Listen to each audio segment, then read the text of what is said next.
Yeah, but there's not many facilities back there anymore. We used to work in 6B. I understand that's all news now. The Tonight Show.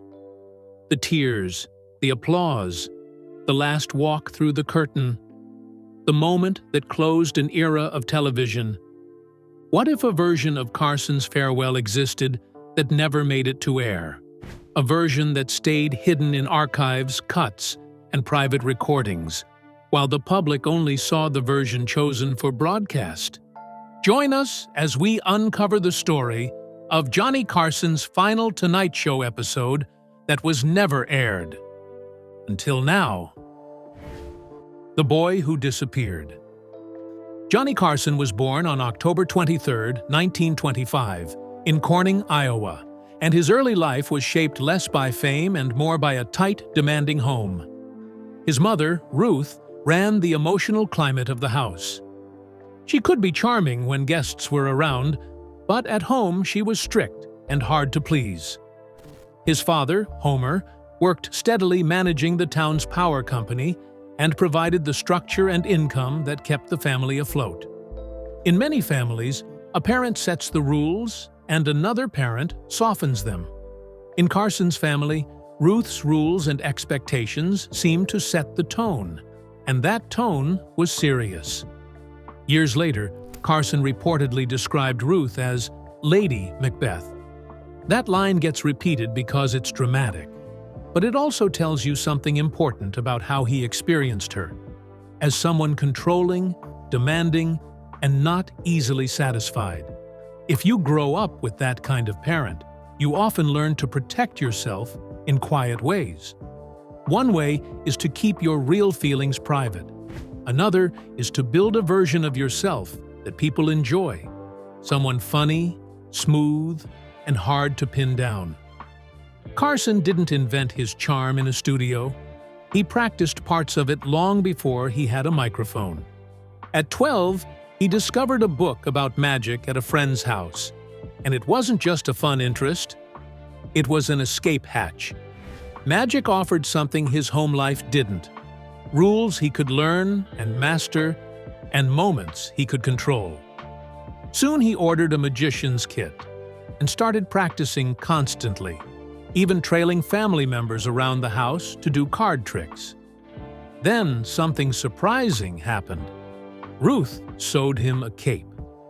Coming from a parent described as harsh and hard to please, that small act mattered.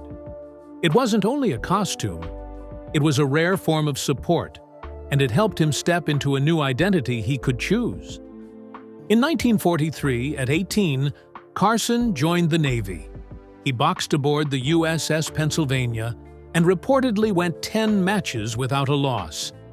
Boxing is controlled violence, rules, rounds, winners, losers. Comedy can also be controlled in its own way. Setup, timing, and release.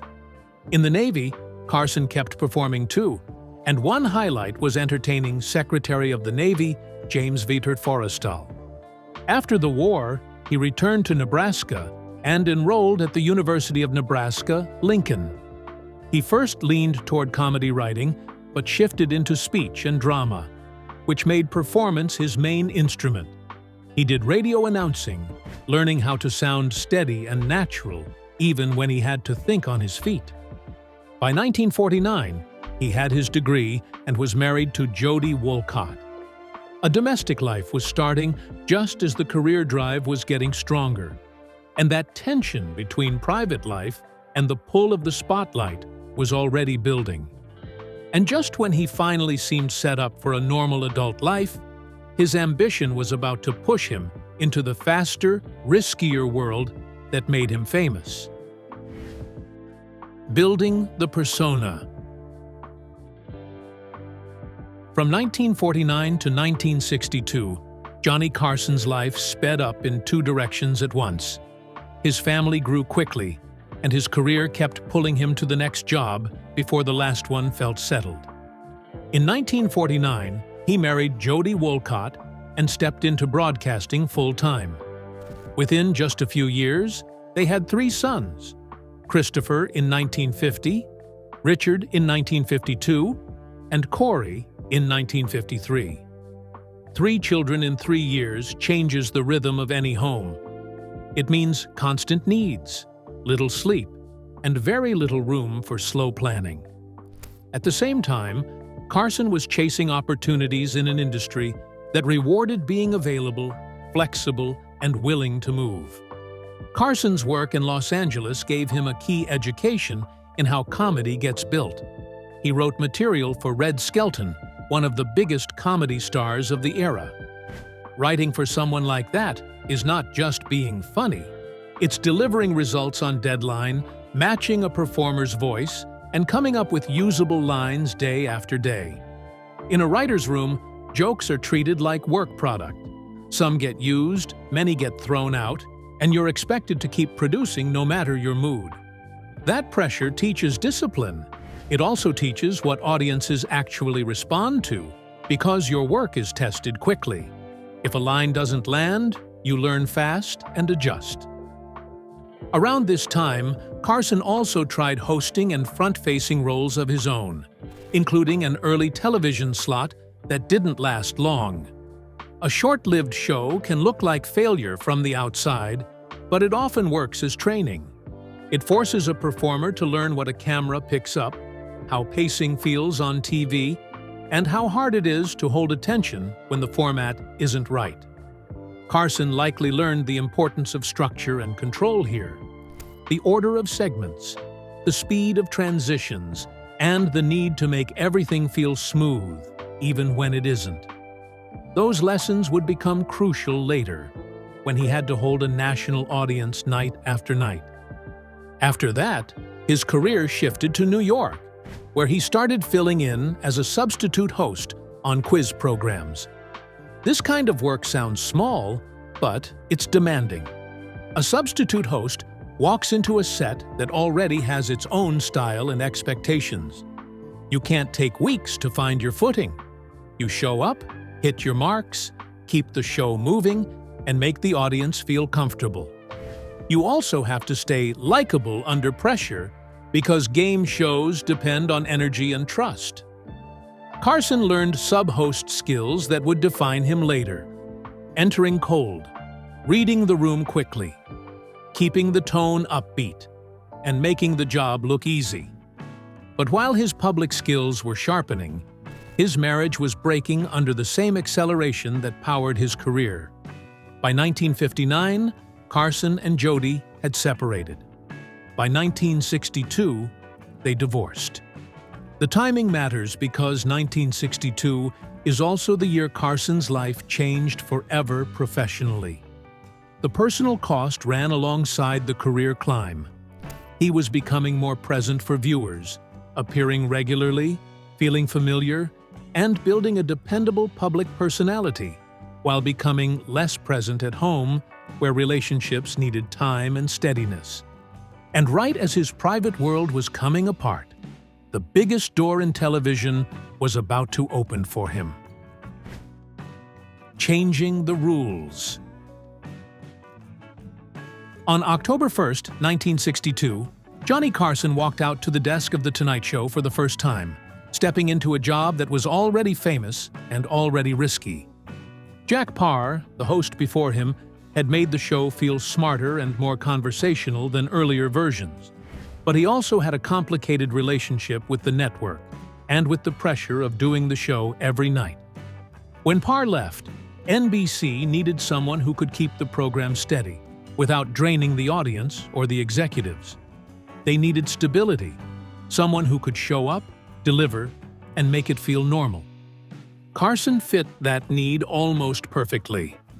He had experience hosting, he knew how to handle live audiences, and he had a personality that felt friendly without being messy. He was likable, but not overly sentimental. He could be sharp, but not so sharp that it scared off mainstream viewers. That safe edge mattered. Late night had to be funny, but it also had to be broad enough for millions of people with different tastes. NBC wasn't just hiring a comedian.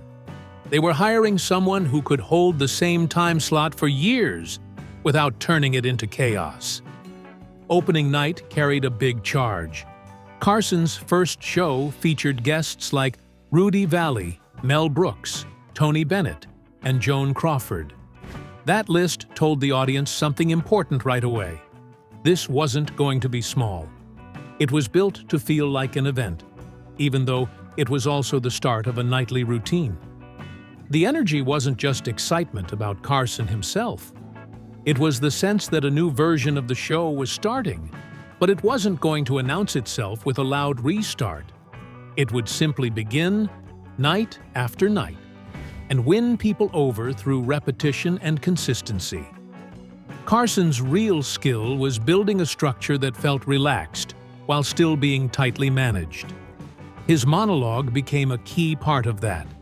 It wasn't just jokes at the top, it was a rhythm he controlled. He learned how to transition cleanly from one topic to the next, how to keep the pace quick without feeling frantic, and how to make the setup sound casual even when it was carefully prepared. The goal was to create the feeling that he was thinking in the moment, even when the material had been worked on all day. Viewers didn't want to watch someone perform effort. They wanted it to feel easy. Over time, Carson built a relationship with the audience that was powerful but carefully limited. He wasn't the audience's friend in real life, and he didn't want to be. But he created the feeling of nightly closeness. He talked to viewers in a way that felt personal, while keeping his actual private self out of reach. That mix, intimacy without access, became one of the reasons people kept coming back. And once he had the desk under control, the show's next big shift was about to change who sat on the couch and what America wanted to hear at night. Charm with teeth. Johnny Carson's charm was a big part of why The Tonight Show felt easy to watch. But that charm often came with teeth. He could flirt, shock, and push people into uncomfortable moments and still walk away with the audience laughing. A big reason he got away with it was the simple fact that most viewers liked him. He had a calm voice, good timing, and a style that made him seem in control without looking mean. Even when he crossed a line, many people treated it like part of the act. His likability worked like protection. People didn't always judge the words on their own. They judged them through the filter of "that's Johnny." Ed McMahon mattered in this too. He wasn't just the announcer or the sidekick. He was a constant signal to the room about how to react. When Carson said something risky, McMahon's laugh often came fast and loud. That reaction gave the audience permission to laugh too. It created a clear structure. Carson pushes the moment. McMahon approves it with laughter, and the crowd follows. That rhythm could turn a shocking line into a joke before anyone had time to sit with it. One of the most famous examples is the Dolly Parton interview in 1977. Dolly walked in with natural confidence and a warm, playful personality. Carson leaned into flirtation hard. At one point, he told her he'd pay a year's salary just to see her naked. The audience roared. That reaction tells you a lot about the culture of the time. The crowd didn't treat it as a problem. They treated it as a bold joke from a beloved host. Dolly's response was just as important. She didn't act hurt or embarrassed. She laughed and later returned the energy with a joke of her own, saying she'd pay him to take a shower with her. Lucille Ball's moment shows the other side of that power. During a friendly interview, she asked if there was anything he wanted to know about her. Carson responded with a shocking personal question about the age she lost her virginity. Ball froze. The pause mattered more than the words. It was the rare moment where a comedy legend looked truly caught off guard on Carson's stage. Carson laughed, clearly pleased with the reaction. This wasn't just humor. It was a test. He was testing how far he could push and still be Johnny, the lovable host. Ball remained friendly afterward, which only strengthened the sense that Carson could cross lines without paying a serious price. And soon, that same mix of power, rumor, and control would explode in one of Carson's most personal battles, when someone he helped elevate stopped playing by his rules. The Joan Rivers betrayal. Joan Rivers' relationship with Johnny Carson is one of the clearest examples of how The Tonight Show could make a career and how quickly that same spotlight could turn into a battlefield. Rivers first appeared on Carson's show in 1965, when she was still a rising comic trying to break through in a world dominated by men. From the start, Carson noticed something special. She was fast, fearless, and sharp. She didn't just tell jokes, she attacked the moment, and she did it with confidence. Carson responded to that energy on air, and his approval wasn't subtle. When Carson signaled that he liked a comedian, it mattered. Bookers, managers, and audiences paid attention. Rivers didn't just get a good appearance, she got anointed in front of the entire late-night audience. What happened next was rare. Rivers didn't stay in the usual lane of a comedian who drops by once in a while. She became more connected to the show's ecosystem. Over time, she worked as a writer and became a frequent guest, then eventually a guest host when Carson was away. That pipeline, from guest to insider to the person trusted with the desk, was not common. It required talent, reliability, and a kind of on-screen chemistry that the audience accepted. Rivers had all of it. For years, she looked like a natural candidate to be part of the show's future, not just its present. Then the mid-1980s arrived, and the relationship started cracking in ways that weren't obvious to casual viewers at first. Part of the problem was uncertainty about succession. Carson's role was huge, but nobody could stay forever. Rivers believed she had earned a real place in the conversation about what would happen next. Instead, she saw signals that suggested she was being kept at arm's length. One of those signals, as she later described it, was contract-related. When Carson renewed his deal for 2 years, Rivers said her own arrangement was reduced to 1 year. That kind of detail matters in TV because it can feel like a quiet message. You're useful, but you're not the plan. Rivers also learned that NBC's list of possible successors didn't include any women, including her. For someone who had been filling Carson's chair, that could feel like a door being closed without anyone saying it out loud. That's when Fox entered the story. Rivers was offered a hosting job for her own late-night show. On paper, it was a dream. Her name on the title, her voice at the center, and a chance to make history as the first woman to host a late-night talk show. But it also came with a built-in threat. Fox scheduled the program directly against Carson. That wasn't just competition, it was a public challenge. It turned a personal career move into a symbolic knife twist. Mentor versus protege, sidekick versus the king. Carson's reaction was severe. He banned Rivers from The Tonight Show. That kind of ban mattered because Carson's show was still the biggest platform in late night.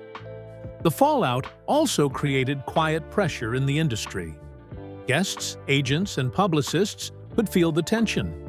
Appearing on Rivers' competing show could affect future opportunities with NBC, or at least make things uncomfortable.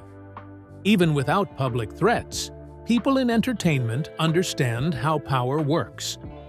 Rivers later described the emotional core of the breakup as a phone call.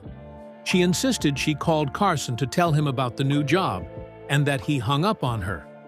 Whether every detail of that moment is perfectly remembered or not, her point was clear.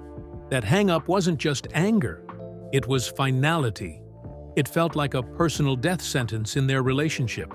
She never got a real conversation after that, and the two never repaired the bond. Fox's show didn't last long. It collapsed within a year, hurt by creative disagreements and the tough reality of late-night expectations. Rivers' comedy was bold and biting, and some viewers wanted more of that edge. Network executives reportedly pushed for a softer version that didn't always fit her strengths. That mismatch, what late-night audiences wanted from Rivers versus what the show tried to shape her into, added to the wreckage. When the show ended, Rivers was left with both professional disappointment and a personal feud that stayed frozen. Around the same time, Carson's late-stage era showed how much television was changing. In 1987, Madonna came on the show in lingerie, which instantly tested the old rules of what a guest should do. Carson joked, trying to frame it as quirky fashion, but Madonna stayed calm and blunt, saying it was store-bought. The audience loved it. The moment showed a generational shift in real time. Carson still controlled the room, but newer stars could challenge the tone without fear. And even Carson, with all his polish, admitted that some guests could shake him. When asked if anyone ever unnerved him, he gave a surprising answer: Audrey Hepburn. Her elegance and quiet presence threw him off. It exposed something real. Carson had control, but it wasn't automatic. Certain guests broke his internal script. And next, the story gets darker, as the lines between Carson's public charm and private behavior start to collide in ways he couldn't joke his way out of. Carson's dark side. By the 1970s and into the 1990s, Johnny Carson's public image was locked in. Calm voice, quick wit, steady control. Night after night, he looked like the most relaxed man in America. But the stories people told from his private life often described someone much harder to live with. The gap between the friendly host and the private man is where the darker side shows up. One of the clearest examples comes from his fourth wife, Alexis Maas. People close to the couple described Carson as sharp and easily irritated, and Maas sometimes became the target of that. The story that stands out most is a warning he allegedly gave her on their honeymoon. They were in Italy on his yacht, married only 3 weeks, when she made a comment that annoyed him. Instead of brushing it off, he snapped back with something cutting. If she ever said something like that again, the marriage wouldn't last another 3 weeks. That line matters because it isn't a joke told on a late-night set. It's a threat said in private, early in a marriage, when most people are still on their best behavior. It suggests Carson used fear and control in his closest relationships, even while he presented himself as warm and easygoing on television. That contrast is important because it shows the persona at the desk wasn't the whole man. On TV, he was smooth, welcoming, and often generous to guests. Off TV, he could be cold, dismissive, and quick to punish. When you place those two versions side by side, the charm looks less like a natural personality and more like something he switched on when it served him. His role as a father adds another layer. Carson had 3 sons, all from his first marriage to Jody Wolcott, and he had no more children after that. In a way, it makes his family life feel like a chapter that closed early. His later marriages didn't expand his family. They moved him farther into a life centered on his own routine, his work, and his control of his environment. One of his sons, Rick Carson, had a particularly turbulent path. He tried to build his own identity in and around the same world his father dominated. Rick enlisted in the U.S. Navy, but reports claimed his time there went badly. There were stories of heavy drinking and serious mental health struggles, including treatment at Bellevue Hospital in New York City. What people remember most is the detail that Johnny reportedly did not visit him there.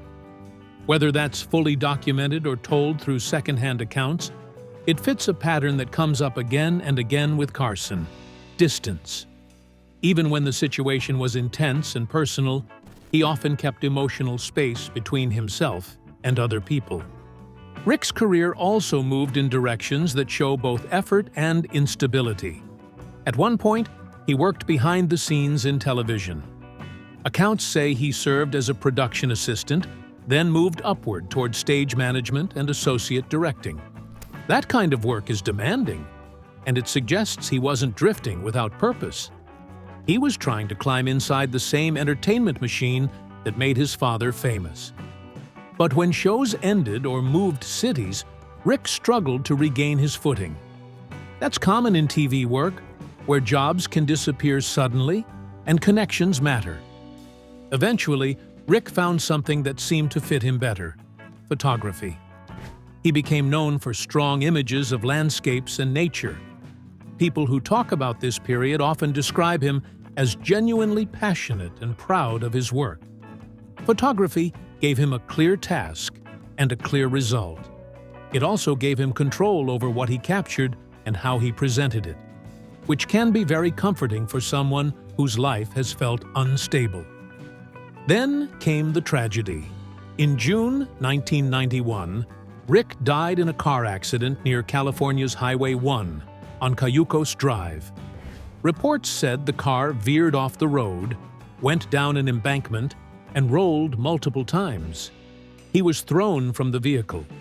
Camera equipment was found at the scene, and that detail led to speculation that he might have been distracted, possibly trying to take photos. The official cause was listed as an unsafe turn. However it happened, it was sudden and final, and it left no room for the kind of repair that strained families often put off until later. Carson's grief became public in a way that was rare for him. He took 4 weeks off from The Tonight Show, which was a huge break in routine for a man who built his power on consistency. When he returned, he spoke about Rick and shared some of his photographs with the audience. That choice is revealing. Carson didn't open up easily through long emotional speeches. Showing Rick's work was a way to communicate love and pride without exposing too much of himself. He also admitted something painful. Their relationship had been strained, and now there was no chance to fix it. That kind of regret hits hard because it's so simple. There's no clever line that can change it. Carson's second marriage, to Joanne Copeland, also shows how messy his private world could be. Their relationship involved mutual infidelity and ended in a public divorce in 1972. Copeland reportedly had an affair with Frank Gifford, and Carson was having affairs as well, including with Playboy model Angel Tompkins during the divorce period. What made this marriage especially dark was Carson's jealousy and paranoia. Accounts say Copeland kept a secret apartment for her affair, and Carson went there himself, searching for proof. The image is striking. The man who looked calm and in control on TV, privately chasing evidence and falling apart. There's also the detail that he began carrying a revolver around that time without a clear explanation. Even without knowing exactly why, it signals fear, instability, or a desire to feel powerful when he felt hurt. Alcoholism and depression also appear in descriptions of that era. The divorce pressure, the affairs, and the distrust seem to have fed a downward spiral. On TV, he could still deliver jokes and manage a room. Off TV, the stories describe someone suspicious, wounded, and increasingly hard to be close to. And with that private darkness in the background, Carson's public farewell years start to look less like a simple goodbye and more like a man trying to control the ending before life could take anything else from him. His final years. On March 19, 1999, Carson suffered a major heart attack at his home in Malibu. He was rushed to a hospital in Santa Monica, and doctors performed emergency quadruple bypass surgery. The details mattered because they cut through the old image of Carson as the calm, controlled presence behind the desk. When someone who spent decades looking steady on camera suddenly becomes a medical emergency headline, it forces people to see the fragility behind the legend. It also brought attention back to a risk he'd carried for years: smoking. Carson had been a heavy smoker for decades. In the early years of The Tonight Show, it wasn't unusual to see him light up on camera. At the time, cigarettes were treated as normal, almost like a casual part of the set. It was part of the era, and it blended into the background. Carson reportedly smoked so much that he could go through multiple packs a day. In 2002, Carson's health issues became more publicly defined when he revealed he had emphysema. That same year, he declined an invitation to NBC's 75th anniversary celebration. From the outside, that choice looked like classic Carson. Avoiding the spotlight, refusing to become a public nostalgia act, and keeping his distance even from the network that made him a nightly habit for America. On January 23, 2005, Carson died at Cedars-Sinai Medical Center in Los Angeles. The cause was respiratory failure due to emphysema. In a medical sense, it was the final outcome of a long habit that started when smoking was widely accepted and barely questioned. In a personal sense, it was a quiet ending for a man who had spent years choosing quiet. After his death, there was no public memorial service. That decision was consistent with how Carson lived after retirement.